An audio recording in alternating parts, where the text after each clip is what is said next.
what's going on, y'all? Listen, we hope you all have a great day today. This right here is day number 8 of the financial tips in February. We hope you all have been enjoying it. Listen, if you are new to the channel, just know this. We put out all type of financial content really just by 2 regular people who try and practice this thing. Yes. So if you're trying to get out of debt, you're trying to save up for a big purchase, if you are just in need of financial tips, relational tips, we're going to talk about pretty much God, finances, marriage, and all those types of things. Before we were married, life, all of that kind of stuff. So we hope that you all enjoy it. So please consider subscribing, all right? We hope that you all like this video and you all enjoy the channel overall. Thanks. All right, so today what we're going to get into, I think we're going to do this week's a little bit of some of those financial no-nos, if you will. You know what I'm saying, honey? And so this first one is, under any circumstances, whatever you do not cosign, okay? Do not cosign for somebody else. It's not a good idea. It's not something you should be doing. Even if they family, it's probably not smart. What's your thoughts on cosigning, honey? Have you ever been in a position where you had to cosign or were a cosigner? No, I have not. And you know what? That is why I married you. That is why I married you right there, honey. Because you made I hope it's some other reasons besides that. No, there's some other reasons for sure. But no, I have not. Yeah. That is something I have not experienced. But yeah, what do I think about it? I think it can cause you a world of hurt. Yeah.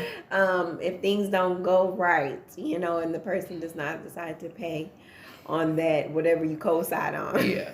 So, I mean, it's not even the fact that the person don't decide to pay. Yes, that could put you in a lot of issues. Yeah. And it's not even just that, though. So, first and foremost, right, if you need a co-signer, you know what I'm saying? Oh, you probably that automatically means that that person doesn't feel like you're going to be able to pay whatever it is you're trying to get. Right. You know what I'm saying? Whether it's an apartment, whether it is a credit card, whether it's a car loan or a mortgage or something. I don't even think they do cosigns for mortgages. I don't know. I have to look into that. But anyway, if you're unable to do it if that person's unable to do it, then you saying, yes, I'm going to back them. You're telling the financial institution you're going to guarantee that money's going to get to them and it's going to come out of your own pocket. Right. And you sign the paper so it doesn't go away, you know. And so, unfortunately, I mean, I've seen this before. I've seen even people who are older. Yeah. And they'll do it for their grown children. Yeah. You know, and they'll get them in a bad situation. And then it goes on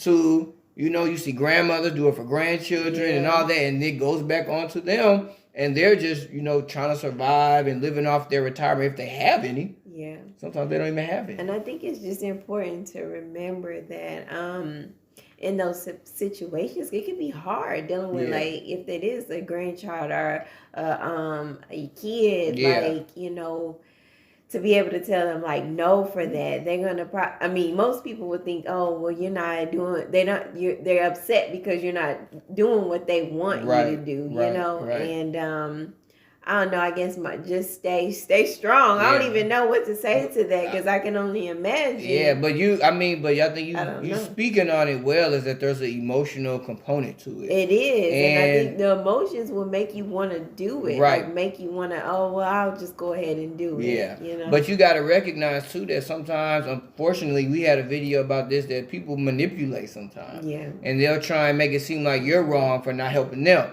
You know what I'm saying? When that's not really helping them. Yeah. Because unfortunately, like they just unable to afford whatever it is they're trying to get. Mm-hmm. So maybe they need to do something else. You know what I mean? How do you feel about like co-signing for a car?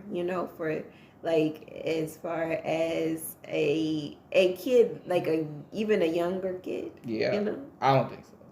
I don't think so either buy the car, let them have it. You know what I'm saying? Or like let them save up money and buy a little beater. Like you just buy a little hoopty. You know what I'm saying? You roll it in the hoopty. Like my first car, by God's grace, I'm grateful for it. But it was a hand-me-down. Mm-hmm. I wasn't upset. I was like 16. Like I'm not upset about it. You know what I'm saying? I had a Buick Regal. I know you had that big old boat. That's a boat. I had a big car. That's one of these. It was. You gotta do this. And who was driving and rolling was me. That's one of those. But I'm just saying, like that's a blessing, even that boat, or even mine had a little Nissan. But at the same time, like Mom, you calling your car a boat? No, That's a big car. That's a big car. And that's an old school, so it was metal. That was heavy. That wasn't like a No, it wasn't car. like that. It was not that old. Oh, okay. It wasn't that old, but it was a bigger car. Bigger car, yeah. There you go. But anyway, we digress. The point is that when you are co-signing for somebody, you got to realize that they are unable. The person who's giving them the loan or the apartment or whatever feels that they are unable to fulfill that financial obligation. So what you are saying is you're going to guarantee that they'll do it. And if they don't, you are going to do it. Yeah. And it will, and you could be good. Everything could be straight with you. You could have been doing everything you needed to do to buy a house, right? Mm-hmm. And you were ready to buy the house. And then you had that cosign, you forgot about it, ex-boyfriend, ex-girlfriend, something like that. You go to buy the house and you get denied or you to the loan to get a house because of that will end up showing up on your credit. So it can really hurt you in a lot of different ways, and there's really nothing that you can do. You can't just get off of there. Yeah. Like, you can't just get off. It's very difficult process. And so you're saying don't even try it. Don't even do it. Why guarantee somebody else like that? You know what I'm saying? Why? It just doesn't make sense. So overall, we say a big no-no is don't co-sign. All right? Do not co-sign.